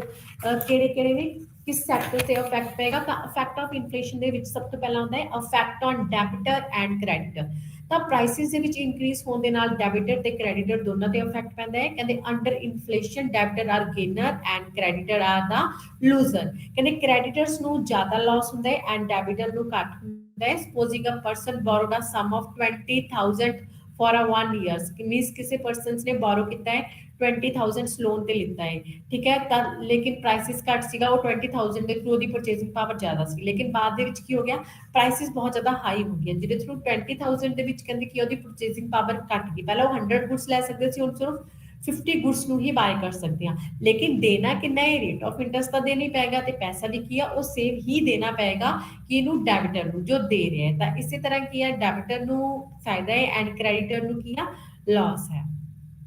ਐਂਡ ਉਸ ਤੋਂ ਬਾਅਦ ਇਫੈਕਟਸ ਔਨ ਇਨਵੈਸਟਰਸ ਕਹਿੰਦੇ ਇਨਵੈਸਟਰਸ ਨੂੰ ਵੀ ਜਿਹੜਾ ਹੈ ਆਪਣਾ ਲਾਸ ਹੁੰਦਾ ਹੈ ਟ੍ਰੇਡਰਸ ਐਂਡ ਇਨਵੈਸਟਰਸ ਦੀ ਗੱਲ ਕੀਤੀ ਗਈ ਆ ਕਹਿੰਦੇ investors are two types those who invest their capital in the government securities ਇੱਕ ਤਾਂ ਕਹਿੰਦੇ ਜਿਹੜੇ ਇਨਵੈਸਟਰਸ ਨੇ ਉਹ ਇੰਡਸਟਰੀਜ਼ ਦੇ ਵਿੱਚ ਇਨਵੈਸਟ ਕਰਦੇ ਨੇ ਠੀਕ ਹੈ ਗੁੱਡਸ ਐਂਡ ਸਰਵਿਸਿਜ਼ ਨੂੰ ਪ੍ਰੋਡਿਊਸ ਕਰਦੇ ਨੇ, ਦੂਸਰੇ ਜੁਆਇੰਟ ਸਟਾਕ ਕੰਪਨੀਜ਼ ਦੇ ਵਿੱਚ ਇਨਵੈਸਟ ਕਰਦੇ ਨੇ, ਐਂਡ ਦੂਸਰੇ ਗਵਰਨਮੈਂਟ ਸਿਕਿਉਰਿਟੀਜ਼ ਡਿਬੈਂਚਰਸ ਤੇ ਬੌਂਡਸ ਦੇ ਵਿੱਚ ਇਨਵੈਸਟ ਕਰਦੇ ਨੇ। ਕਹਿੰਦੇ ਇੱਥੇ ਕੀ ਜਿਹੜਾ ਪ੍ਰੋਫਿਟ ਹੈ ਫਲਕਚੁਏਟ ਹੁੰਦਾ ਰਹਿੰਦਾ ਹੈ। ਕਹਿੰਦੇ ਟੂ ਕਲਾਸਿਸ ਨੇ ਜਿਹੜੀਆਂ ਇਹ ਇਨਵੈਸਟਰਸ ਦੀਆਂ, ਕਹਿੰਦੇ ਇਹਦੇ ਵਿੱਚ ਕੀ ਹੁੰਦਾ, ਇੱਕ ਲੂਜ਼ਰ ਹੁੰਦਾ ਹੈ ਤੇ ਦੂਸਰਾ ਕੀ ਹੁੰਦਾ ਹੈ, ਗੇਨਰ ਹੁੰਦਾ ਹੈ। ਐਂਡ ਇਸੇ ਤਰ੍ਹਾਂ ਜਿਹੜੇ ਟ੍ਰੇਡਰਸ ਨੇ ਉਹਨਾਂ ਨੂੰ ਵੀ ਜਦੋਂ ਹੈ ਪ੍ਰਾਈਸਿਸ ਇਨਕਰੀਜ਼ ਹੋਣ ਕਰਕੇ ਕੀ ਆ, ਕਈ ਵਾਰ ਕਾਸਟ ਆਫ ਪ੍ਰੋਡਕਸ਼ਨ ਹੋਣ ਜ਼ਿਆਦਾ ਹੋਣ ਕਰਕੇ ਕੀ ਆ, ਪ੍ਰਾਈਸਿਸ ਹਾਈ ਹੋਣ ਕਰਕੇ ਕਾਸਟ ਜ਼ਿਆਦਾ ਹੋਣ ਕਰਕੇ ਵੀ ਕੀ ਆ, ਜਿਹੜੀ ਹੈ ਪ੍ਰੋਬਲਮਸ ਆਉਂਦੀਆਂ ਇਨਵੈਸਟਮੈਂਟ ਦੇ ਨਾਲ ਰਿਲੇਟਡ, ਪੈਸੇ ਮਨੀ ਦੇ ਨਾਲ ਰਿਲੇਟਡ, ਠੀਕ ਹੈ, ਡਿਮਾਂਡ ਵੀ ਘਟਦੀ ਆ। ਐਂਡ ਦੂਸਰਾ ਹੈ ਉਸ ਤੋਂ ਬਾਅਦ fixed salaried class, affect on fixed income groups. ਕਹਿੰਦੇ ਜਿੰਨਾ ਕਲਾਸਿਸ ਦੀ ਜਿਹੜੀ ਸੈਲਰੀ ਆ ਫਿਕਸ ਹੁੰਦੀ ਆ, ਠੀਕ ਹੈ, ਉਹਨਾਂ ਤੇ ਇਫੈਕਟ ਪੈਂਦਾ ਹੈ। ਜਿਵੇਂ ਕਿ ਕਿਸੇ ਪਰਸਨ ਦੀ ਜਿਹੜੀ ਸੈਲਰੀ ਆ ਮੰਨ ਲਓ 10,000 ਪਰ ਮੰਥ ਹੈ, ਤਾਂ 10,000 ਦੇ ਵਿੱਚ ਪਹਿਲਾਂ ਉਹਦਾ ਸਾਰਾ ਅੱਛੀ ਤਰ੍ਹਾਂ ਹੋ ਰਿਹਾ ਸੀ, ਉਹ ਸਾਰੇ ਜਿਹੜੇ ਆਪਣੇ ਇਕਵਿਪਮੈਂਟ ਸੀ ਘਰ ਦੇ ਲੈ ਸਕਦਾ ਸੀ ਬੇਸਿਕ ਗੁੱਡਸ ਨੂੰ। ਲੇਕਿਨ ਹੁਣ ਕੀ ਆ, ਸਾਰੇ ਗੁੱਡਸ ਦੇ ਪ੍ਰਾਈਸਿਸ ਇਨਕਰੀਜ਼ ਹੋ ਗਏ, ਤਾਂ ਹੁਣ 10,000 ਦੇ ਵਿੱਚ ਉਹਦੇ ਨਾਲ ਨਹੀਂ ਸਰਦਾ, ਤਾਂ 10 ਦੀ ਜਗ੍ਹਾ ਤੇ ਉਹਨੂੰ 15,000 ਚੱਲਦਾ ਹੈ। ਮਤਲਬ ਉਹਦੀ ਪਰਚੇਸਿੰਗ ਪਾਵਰ ਘਟ ਗਈ। ਪਹਿਲਾਂ 10,000 ਦੇ ਵਿੱਚ ਸਭ ਕੁਝ ਉਹ ਲੈ ਕੇ ਸੇਵ ਵੀ ਕਰ ਸਕਦਾ ਸੀ, ਲੇਕਿਨ ਹੁਣ 10,000 ਦੇ ਵਿੱਚ ਉਹ ਸਭ ਕੁਝ ਆਪਣੇ ਡਿਮਾਂਡਸ ਨੂੰ ਪੂਰਾ ਨਹੀਂ ਕਰ ਸਕਦਾ। ਇਸੇ ਤਰ੍ਹਾਂ ਜਿਹੜੇ ਫਿਕਸਡ ਇਨਕਮ ਗਰੁੱਪਸ ਨੇ, ਕਿਉਂਕਿ ਉਹਦੀ ਸੈਲਰੀ ਤਾਂ ਫਿਕਸ ਹੈ, 10 ਦੀ 10 ਹੀ ਹੈ, ਤਾਂ ਕਹਿੰਦੇ ਉਹਨੂੰ ਕੀ ਹੋਏਗਾ, ਲਾਸ ਹੋਏਗਾ। ਐਂਡ ਜਿਵੇਂ ਕਿ ਵੇਜਿਸ ਲੇਬਰ ਦੇ ਵਿੱਚ ਵੀ ਇਹਨੂੰ ਮੋਸਟਲੀ ਲਾਸ ਹੁੰਦਾ ਹੈ। ਐਂਡ ਉਸ ਤੋਂ ਬਾਅਦ ਹੈ ਮਿਡਲ ਕਲਾਸ ਪੀਪਲਸ ਨੂੰ, ਇਹਦੇ ਵਿੱਚ ਮਿਡਲ ਕਲਾਸ ਦੇ ਲੇਬਰਸ ਆਉਂਦੀ ਹੈ। And affect on producers and entrepreneurs. ਕਹਿੰਦੇ ਜਿਹੜੀ ਆਪਣੀ ਪ੍ਰੋਡਿਊਸਰਸ ਤੇ ਐਂਟਰਪ੍ਰੀਨਿਓਰਸ ਨੇ gains by inflation because they produce more to meet rising demand. ਕਹਿੰਦੀ ਉਹ ਜ਼ਿਆਦਾ ਪ੍ਰੋਡਿਊਸ ਕਰਦੇ ਨੇ ਤਾਂ ਜੋ ਡਿਮਾਂਡ ਦੇ ਇਕੁਅਲ ਕਰਦੇ ਨੇ। And they gain on stock of raw material brought to pre inflation prices. Pre inflation prices ਤੇ ਕਹਿੰਦੇ ਅਗਰ ਉਹਨਾਂ ਨੇ ਜਿਹੜਾ ਹੈ ਆਪਣਾ ਰॉ ਮਟੀਰੀਅਲ ਬਾਈ ਕੀਤਾ ਤਾਂ ਠੀਕ ਹੈ, ਅਗਰ ਬਾਅਦ ਦੇ ਵਿੱਚ ਕਰਦੇ ਨੇ ਤਾਂ ਇਟਸ ਮੀਨਸ ਕਾਸਟ ਜ਼ਿਆਦਾ ਹੋਏਗੀ।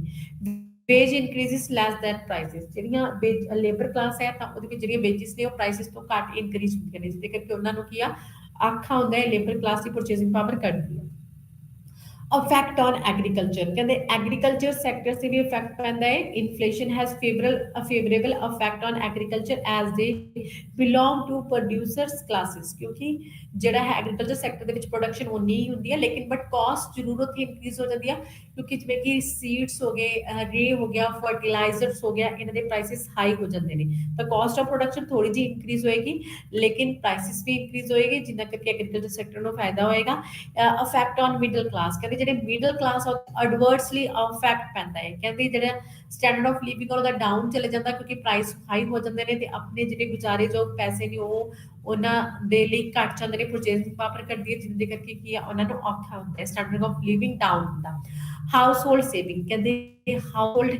ਸੇਵਿੰਗਸ ਨੂੰ ਹਿੱਟ ਕਰਦਾ ਇਨਫਲੇਸ਼ਨ, ਕਿਉਂਕਿ ਪਹਿਲਾਂ ਜੋ ਹੈ 10,000 ਆਪਣੀ ਮੰਥਲੀ ਸੈਲਰੀ, ਉਹਦੇ ਵਿੱਚੋਂ ਆਪਾਂ 8,000 ਖਰਚਾ ਕਰਕੇ 2,000 ਬਚਾ ਸਕਦੇ ਸੀਗੇ, ਲੇਕਿਨ ਹੁਣ ਜਦੋਂ ਪ੍ਰਾਈਸਿਸ ਇਨਕਰੀਜ਼ ਹੋ ਗਈਆਂ ਤਾਂ ਵੈਲਿਊ ਆਫ ਮਨੀ ਕੀ ਆ, ਘਟ ਗਈ, ਤਾਂ ਵੈਲਿਊ ਆਫ ਮਨੀ ਘਟ ਕਰਕੇ ਪਰਚੇਸਿੰਗ ਪਾਵਰ ਘਟ ਗਈ। ਹੁਣ ਅਸੀਂ 10,000 ਦੇ ਵਿੱਚ ਵੀ ਆਪਣੀ ਰਿਕੁਆਇਰਮੈਂਟਸ ਨੂੰ ਪੂਰਾ ਨਹੀਂ ਕਰ ਸਕਦੇ, ਜਦ ਤਾਂ ਸੇਵਿੰਗ ਹੋਏਗੀ, ਨੋ ਸੇਵਿੰਗ, ਸੇਵਿੰਗ ਆਪਣੀ ਨਹੀਂ ਹੁੰਦੀ। And affect on employment.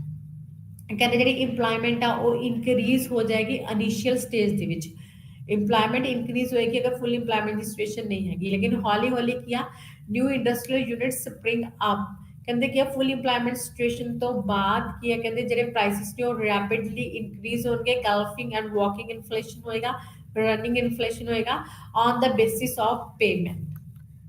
On the basis of payment ਦੇ ਵਿੱਚ ਕੀ ਕਹਿੰਦੇ, ਜਿਹੜਾ ਬੈਲੈਂਸ ਆਫ ਪੇਮੈਂਟ ਆ ਉਹ ਅਨਫੇਵਰੇਬਲ ਹੋਏਗਾ ਜਦੋਂ ਪ੍ਰਾਈਸਿਸ ਇਨਕਰੀਜ਼ ਹੋਣਗੇ।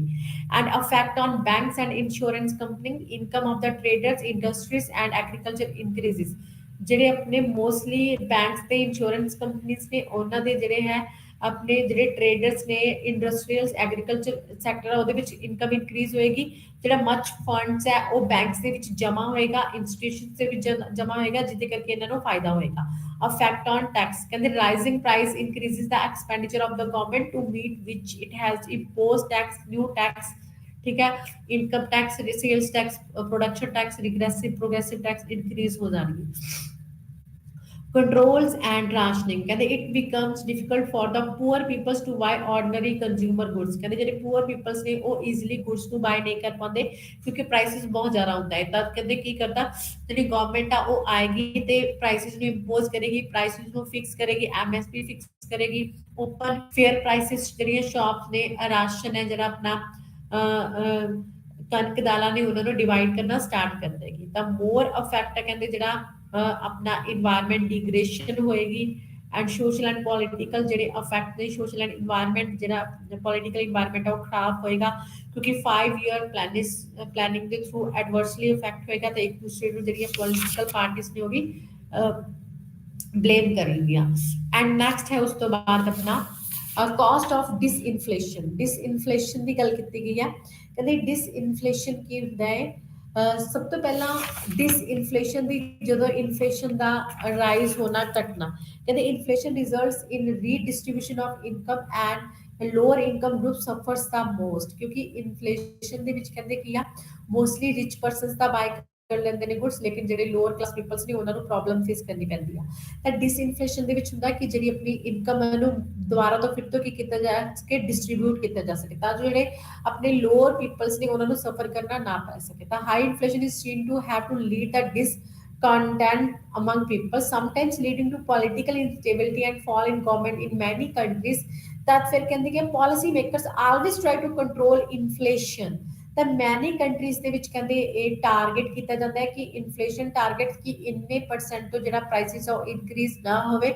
ਐਗਰੀਗੇਟ ਜਿਹੜੀ ਹੈ ਆਪਣੀ ਡਿਮਾਂਡ ਉਹਨੂੰ ਕੰਟਰੋਲ ਕੀਤਾ ਜਾਂਦਾ ਹੈ ਤਾਂ ਐਗਰੀਗੇਟ ਡਿਮਾਂਡ ਇਨਕਰੀਜ਼ ਨਾ ਹੋਵੇ ਠੀਕ ਹੈ ਮਤਲਬ ਡਿਸਇਨਫਲੇਸ਼ਨ ਦੀ ਸਿਚੁਏਸ਼ਨ ਹੋ ਜਾਵੇ ਮੀਨਸ ਜਿਹੜੀ ਆਪਣੇ ਪ੍ਰਾਈਸਿਸ ਨੇ ਉਹ ਲਗਾਤਾਰ ਕੀ ਹੈ ਰਿਡਿਊਸ ਹੋਣ ਲੱਗ ਜਾਂਦਾ ਇਹਦੇ ਥਰੂ ਕਹਿੰਦੇ ਗਵਰਨਮੈਂਟ ਕਹਿੰਦੇ ਆਂਦੀ ਹੈ ਤਾਂ ਗਵਰਨਮੈਂਟ ਨੂੰ ਇੱਥੇ ਕਹਿੰਦੇ ਆਪ ਆਪਣਾ ਇਨਵੋਲਵ ਹੋਣਾ ਪੈਂਦਾ ਹੈ ਮੋਨਿਟਰੀ ਐਂਡ ਫਿਜ਼ੀਕਲ ਪਾਲਿਸੀ ਦੇ ਥਰੂ ਕਹਿੰਦੇ ਕੀ ਆ ਜਿਹੜੀ ਹੈ ਆਪਣੀ ਗਵਰਨਮੈਂਟ ਵਰਕ ਕਰਦੀ ਆ ਹਿਊਜ ਫਿਜ਼ੀਕਲ ਡੈਫਿਸਿਟਸ ਦੇ ਥਰੂ ਕਹਿੰਦੇ ਕੀ ਕਰਦੀ ਗਵਰਨਮੈਂਟ ਹੈਜ਼ 3 ਆਪਸ਼ਨਸ ਹੁੰਦੀਆਂ ਨੇ ਬੋਰੋ from public run down from the foreign exchange reserve ਤੇ ਪ੍ਰਿੰਟ ਮਨੀ ਤਾਂ ਇਹਨਾਂ ਦੇ ਥਰੂ ਕਹਿੰਦੇ ਜੋ ਵੀ ਹੈ ਆਪਣਾ ਇਨਫਲੇਸ਼ਨ ਡਿਫਲੇਸ਼ਨ ਨੂੰ ਕੰਟਰੋਲ ਕਰਦੀ ਆ ਤੇ ਆਪਣੀ ਜਿਹੜੀ ਸਿਚੁਏਸ਼ਨ ਹੈ ਇਨਫਲੇਸ਼ਨ ਦੀ ਉਹਨੂੰ ਆਪਾਂ ਸਹੀ ਕਰਦੇ ਆ ਤਾਂ next is the sacrifice ratio ਕਹਿੰਦੇ ਜਦੋਂ ਆਪਣੀ ਇਕਨੋਮੀ ਸਲੋ ਡਾਊਨ ਹੋ ਜਾਂਦੀ ਹੈ ਕਹਿੰਦੇ slower economic growth puts pressure on physical target means supply ਦਾ ਡਿਕਰੀਜ਼ ਹੋਣਾ ਗਰੋਥ ਐਂਡ ਆਊਟਪੁੱਟ ਦਾ ਡਿਕਰੀਜ਼ ਹੋਣਾ ਤਦ ਕਹਿੰਦੇ ਜਿਹੜੀ ਫਿਜ਼ੀਕਲ ਟਾਰਗੇਟਸ ਨੇ ਉਹਨਾਂ ਦੇ ਥਰੂ ਜਿਹੜੀ revenue generation is adversely affect as growth rate slow down while government expenditure increases due to cost escalation then kia high physical deficit is a source not only inflation but also government debt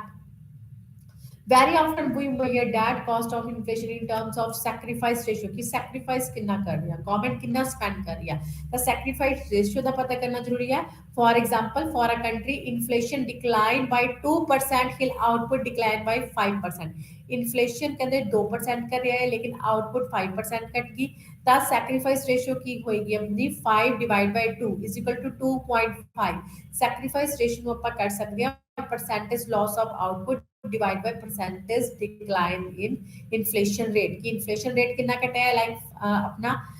2% and output कितनी घटी है 5% the 5 divided by 2 is equal to 2.5 sacrifice ratio कितनी है 2.5 है and next is a cold turkey and gradualism कहते की ਹੁੰਦਾ है कहते a question arise ਹੁੰਦਾ where the policy maker should go for a rapid decline in inflation rate and they should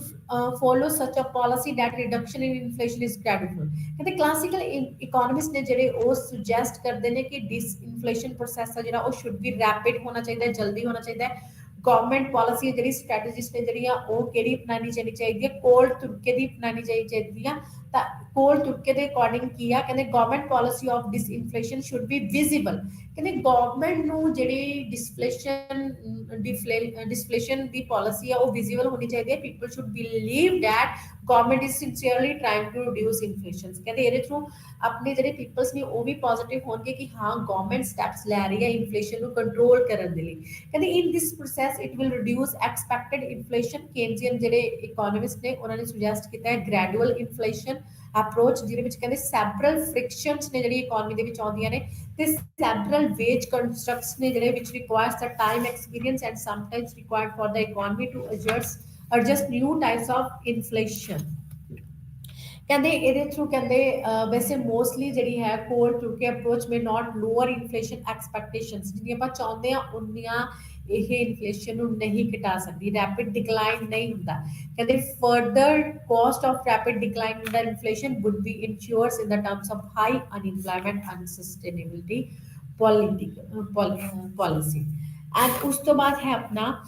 ਕਿ ਇਨਫਲੇਸ਼ਨ ਐਂਡ ਇਕਨੋਮਿਕ डेवलपमेंट ਕਹਿੰਦੇ inflation ਦਾ economic development ਦੇ ਵਿੱਚ ਵੀ ਮੇਨ ਰੋਲ ਹੈ। ਕਹਿੰਦੇ inflation has favourable effect on economic development. Inflation ਦੇ economic development ਤੇ ਫੇਵਰੇਬਲ ਇਫੈਕਟ ਵੀ ਨੇ ਤੇ ਅਨਫੇਵਰੇਬਲ ਵੀ ਨੇ। ਤਾਂ ਫੇਵਰੇਬਲ ਇਫੈਕਟ ਕਿਹੜੇ ਨੇ? ਕਹਿੰਦੇ ਇਨਕਰੀਜ਼ ਇਨ ਪ੍ਰੋਡਕਸ਼ਨ। ਅਗਰ ਇਨਫਲੇਸ਼ਨ ਹੈ ਤਾਂ ਡਿਮਾਂਡ ਇਨਕਰੀਜ਼ ਹੋਣ ਦੇ ਨਾਲ ਜਿਹੜੀ ਪ੍ਰੋਡਕਸ਼ਨ ਉਹ ਵੀ ਕੀ ਹੋ ਜਾਂਦੀ ਹੈ? ਇਨਕਰੀਜ਼ ਹੋ ਜਾਂਦੀ ਹੈ, ਇਕਨੋਮੀ ਗਰੋ ਕਰਦੀ ਆ। And redistribution of income. ਕਹਿੰਦੇ ਜਿਹੜੀ ਟ੍ਰੇਡਰਸ ਨੇ, ਇੰਡਸਟਰੀਅਲਸ ਨੇ, ਠੀਕ ਹੈ, ਐਂਡ ਸੁਸਾਇਟੀ ਦੇ ਡਿਫਰੈਂਟਸ ਕਹਿੰਦੇ ਜਿਹੜੇ ਕਲਾਸਿਸ ਨੇ ਉਹਨਾਂ ਦੀ ਜਿਹੜੀ ਇਨਕਮ ਹੈ ਉਹਨੂੰ ਰੀਡਿਸਟ੍ਰੀਬਿਊਟ ਕੀਤਾ ਜਾਂਦਾ ਹੈ। Source of capital formation. ਕਹਿੰਦੇ ਇਨਫਲੇਸ਼ਨ ਦੇ ਕਰਕੇ ਕੀ ਆ? ਐਗਰੀਗੇਟ ਡਿਮਾਂਡ ਇਨਕਰੀਜ਼ ਹੋਣਾ,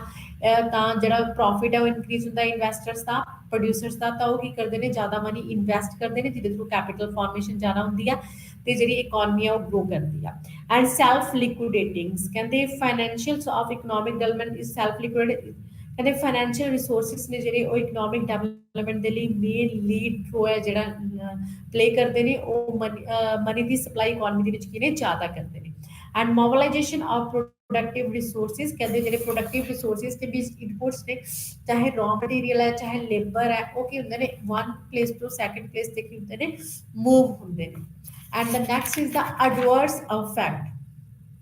ਕਹਿੰਦੇ ਜਿਹੜੀ ਹੈ ਆਪਣਾ ਇਨਫਲੇਸ਼ਨ ਉਹਦੇ ਐਡਵਰਸ ਇਫੈਕਟ ਵੀ ਨੇ ਇਕਨੋਮੀ ਤੇ। First is uncertainty. ਕਹਿੰਦੇ ਇਨਫਲੇਸ਼ਨ ਕਈ ਵਾਰ ਕਾਸਟ ਆਫ ਜਿਹੜੀ ਪ੍ਰੋਡਕਸ਼ਨ ਉਹਨੂੰ ਪੁਸ਼ ਅਪ ਕਰਦਾ ਹੈ, ਕਈ ਵਾਰ ਲੇਬਰਸ ਡਿਮਾਂਡਸ ਹਾਇਰ ਵੇजेस, ਤਾਂ ਇੰਡਸਟਰੀਅਲ ਡਿਸਪਿਊਟਸ ਨੇ ਜਿਹੜੇ ਉਹ ਇਨਕਰੀਜ਼ ਹੋ ਜਾਂਦੇ ਨੇ, demand and supply the increase decrease ਹੋਣਾ, ਡੈਟ ਕਰਕੇ ਕਿ ਆਪਣੀ ਇਕਨੋਮੀ ਦੇ ਵਿੱਚ ਜਿਹੜੀ ਅਨਸਟੇਬਿਲਿਟੀ ਜਿਹੜੀ ਉਹ ਇਨਕਰੀਜ਼ ਹੋ ਜਾਂਦੀ ਆ।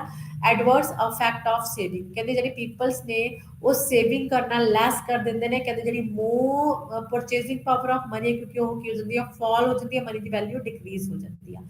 ਅਨਜਸਟ। ਕਹਿੰਦੇ ਕਿ ਇਨਫਲੇਸ਼ਨ ਇਜ਼ ਅਨਜਸਟ। ਕਹਿੰਦੇ ਸਿਰਫ ਕਹਿੰਦੇ ਰਿਚ ਪੀਪਲਸ ਨੇ ਜਿਹੜੇ ਇਹਨਾਂ ਦੇ ਲਈ ਰਿਚ ਪੀਪਲਸ ਨੂੰ ਫਾਇਦਾ ਹੁੰਦਾ ਹੈ ਕਿਉਂਕਿ ਉਹੀ ਪ੍ਰੋਡਿਊਸਰਸ ਹੁੰਦੇ ਨੇ ਤੇ ਉਹੀ ਕਿਨੇ ਡਿਮਾਂਡਰਸ ਵੀ ਹੁੰਦੇ ਨੇ। ਲੇਕਿਨ ਜਿਹੜੇ ਪੂਅਰ ਪੀਪਲਸ ਨੇ ਉਹਨਾਂ ਨੂੰ ਸਿਰਫ ਡਿਮਾਂਡ ਕਰਦੇ ਨੇ, ਪ੍ਰੋਡਿਊਸ ਨਹੀਂ ਕਰਦੇ, ਦੈਟ ਇਜ਼ ਵਾਈ ਉਹਨਾਂ ਨੂੰ ਲਾਸ ਹੁੰਦਾ ਹੈ। ਇਨਕਰੀਜ਼ ਇਨ ਕਨਸਪੀਸ਼ੀਅਸ ਕੰਜ਼ੰਪਸ਼ਨਸ। ਕਹਿੰਦੇ ਜਿਹੜੀ ਕੰਜ਼ੰਪਸ਼ਨ ਹੈ ਉਹ ਆਪਣੀ ਪਹਿਲਾਂ ਦੇ ਨਾਲੋਂ ਡਿਕਰੀਜ਼ ਹੁੰਦੀ ਹੈ। ਅਗਰ ਪਹਿਲਾਂ ਆਪਾਂ 10,000 ਦੇ ਥਰੂ 10 ਗੁੱਡਸ ਡਿਮਾਂਡ ਕਰਦੇ ਸੀ, ਹੁਣ ਸਿਰਫ 5 ਗੁੱਡਸ ਹੀ ਕਰ ਰਹੇ ਆ। ਇਟਸ ਮੀਨਸ ਆਪਣੀ ਕੰਜ਼ੰਪਸ਼ਨ ਘਟਦੀ ਆ, ਕੰਜ਼ਿਊਮਰ ਸੈਟੀਸਫਾਈ ਨਹੀਂ ਹੁੰਦਾ। ਡਿਸਇਕੁਇਲਿਬ੍ਰੀਅਮ ਇਨਬੈਲੈਂਸ ਆਫ ਪੇਮੈਂਟਸ। ਮੋਸਟਲੀ ਕਿਹਦਾ ਜਿਹੜਾ ਬੈਲੈਂਸ ਆਫ ਪੇਮੈਂਟ ਆ ਉਹ ਡਿਸਇਕੁਇਲਿਬ੍ਰੀਅਮ ਹੋ ਜਾਂਦਾ ਹੈ, ਕਿਉਂਕਿ ਆਪਣੇ ਜਿਹੜੇ ਇੰਪੋਰਟਸ ਨੇ ਉਹ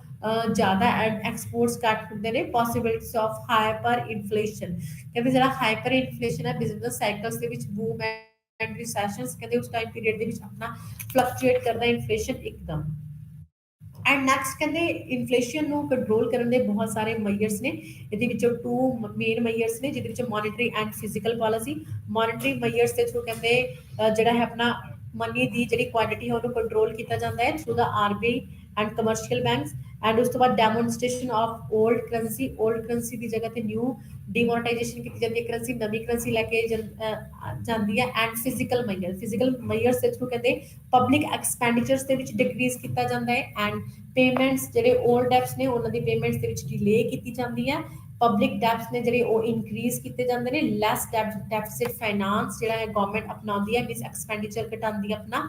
ਐਂਡ ਅਦਰ ਮੇਜਰਸ ਦੇ ਵਿੱਚ ਕੀ ਆ? ਪ੍ਰੋਡਕਸ਼ਨ ਦੇ ਵਿੱਚ ਇਨਕਰੀਜ਼ ਤਰ੍ਹਾਂ ਕਰਨਾ, ਇਨਵੈਸਟਮੈਂਟ ਜ਼ਿਆਦਾ ਕਰਨਾ, ਕੈਪੀਟਲ ਫਾਰਮੇਸ਼ਨ ਜ਼ਿਆਦਾ ਕਰਨਾ, ਪ੍ਰੋਪਰ ਕਮਰਸ਼ੀਅਲ ਪਾਲਿਸੀਜ਼ ਨੇ ਜਿਹੜੀਆਂ ਉਹ ਯੂਜ਼ ਕਰਨਾ, and proper investment policy use ਕਰਨਾ। ਪ੍ਰਾਈਸ ਕੰਟਰੋਲ ਐਂਡ ਰਾਸ਼ਨਿੰਗ, ਕਿ ਜਿਹੜਾ ਐਮਐਸਪੀ ਆ ਉਹ ਫਿਕਸ ਕਰਨਾ ਕਿ ਪ੍ਰਾਈਸਿਸ ਇੱਕ ਪਰਟੀਕੂਲਰ ਲਾਈਨ ਤੋਂ ਜ਼ਿਆਦਾ ਨਾ ਜਾਣ। ਇਨਕਰੇਜ ਦਾ ਸੇਵਿੰਗ ਜ਼ਿਆਦਾ ਤੋਂ ਜ਼ਿਆਦਾ ਕਰਨਾ, ਰੇਟ ਆਫ ਇੰਟਰਸਟ ਜ਼ਿਆਦਾ। ਐਂਡ ਉਸ ਤੋਂ ਬਾਅਦ control over the distribution of profit of joint stock companies. ਜਿਹੜੀਆਂ ਜੁਆਇੰਟ ਸਟਾਕ ਕੰਪਨੀਜ਼ ਨੇ ਉਹਨਾਂ ਦੇ ਵਿੱਚ ਇਕੁਅਲੀ ਜਿਹੜਾ ਹੈ ਪ੍ਰੋਫਿਟ ਉਹਨੂੰ ਡਿਸਟ੍ਰੀਬਿਊਟ ਕਰਨਾ। ਐਂਡ ਪ੍ਰੋਪਰ ਵੇਜ ਪਾਲਿਸੀ, ਤਾਂ ਜਿਹੜੀ ਲੇਬਰ ਕਲਾਸ ਹੈ ਉਹਨੂੰ ਵੇਜਿਸ ਪ੍ਰੋਪਰ ਦਿੱਤੀਆਂ ਜਾਣ। ਇਹ ਸੀ ਆਪਣਾ ਅੱਜ ਟੌਪਿਕ ਦੇ ਵਿੱਚ ਆਪਾਂ ਨੇ ਇਨਫਲੇਸ਼ਨ ਦੇ ਕਾਜ਼ਿਸ ਦੀ ਗੱਲ ਕੀਤੀ ਹੈ, ਡਿਮਾਂਡ ਸਾਈਡ ਐਂਡ ਜਿਹੜਾ ਹੈ ਕਾਸਟ ਪੁਸ਼ ਇਨਫਲੇਸ਼ਨ ਐਂਡ ਉਹਨਾਂ ਦੇ ਰੀਜ਼ਨਸ ਕੀ ਨੇ ਤੇ ਉਹਨਾਂ ਨੂੰ ਆਪਾਂ ਕਿੱਦਾਂ ਜਿਹੜਾ ਹੈ ਸੋਲਵ ਕਰ ਸਕਦੇ ਹਾਂ, ਤੇ ਇਕਨੋਮੀ ਤੇ ਇਹਨਾਂ ਦੇ ਕੀ ਇਫੈਕਟ ਪੈਂਦੇ ਨੇ, ਫੇਵਰੇਬਲ ਤੇ ਅਨਫੇਵਰੇਬਲ। ਤੇ ਇੱਥੇ ਹੀ ਆਪਣਾ ਟੌਪਿਕ ਅੱਜ ਤੱਕ ਖਤਮ ਹੁੰਦਾ ਹੈ।